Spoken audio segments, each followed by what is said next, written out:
اعوذ باللہ من الشیطان الرجیم بسم اللہ الرحمن الرحیم۔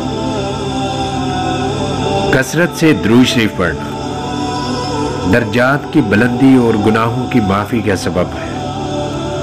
اللہ تعالیٰ قرآن کریم میں ارشاد فرماتا ہے، اللہ تعالیٰ نبی کریم صلی اللہ علیہ وآلہ وسلم پر رحمتیں نازل فرماتا ہے اور فرشتے نبی کریم صلی اللہ علیہ وآلہ وسلم کے لیے دعائے رحمت کرتے ہیں۔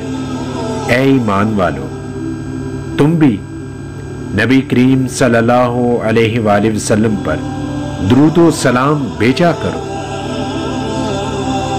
اللہ تعالیٰ قرآن کریم میں ارشاد فرماتا ہے، نبی کریم صلی اللہ علیہ وآلہ وسلم کہ اس مقام کا بیان ہے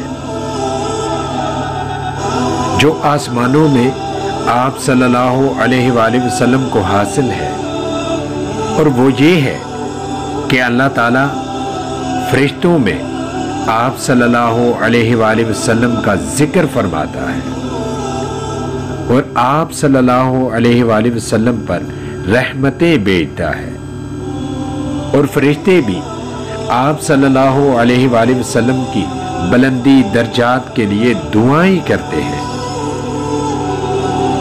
اس کے ساتھ اللہ تعالیٰ نے زمین والوں کو حکم دیا کہ وہ بھی آپ صلی اللہ علیہ وآلہ وسلم پر درود و سلام بھیجا کریں۔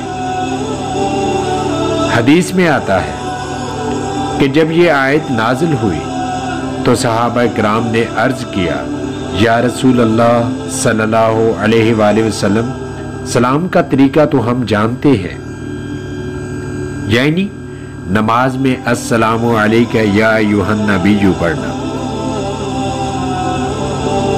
ہم درود کس طرح پڑھیں؟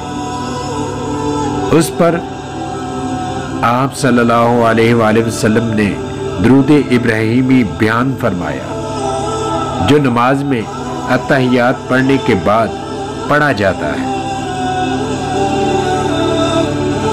اللہ تعالیٰ کا نبی پر درود بھیجنے کا مطلب آپ صلی اللہ علیہ وآلہ وسلم پر رحمتیں نازل کرنا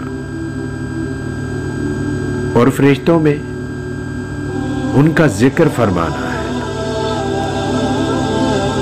فرشتوں یا مسلمانوں کا آپ صلی اللہ علیہ وآلہ وسلم پر درود بھیجنے کا مطلب آپ صلی اللہ علیہ وآلہ وسلم پر رحمتیں نازل کرنے اور بلندی درجات کے لیے اللہ تعالیٰ سے دعا کرنا۔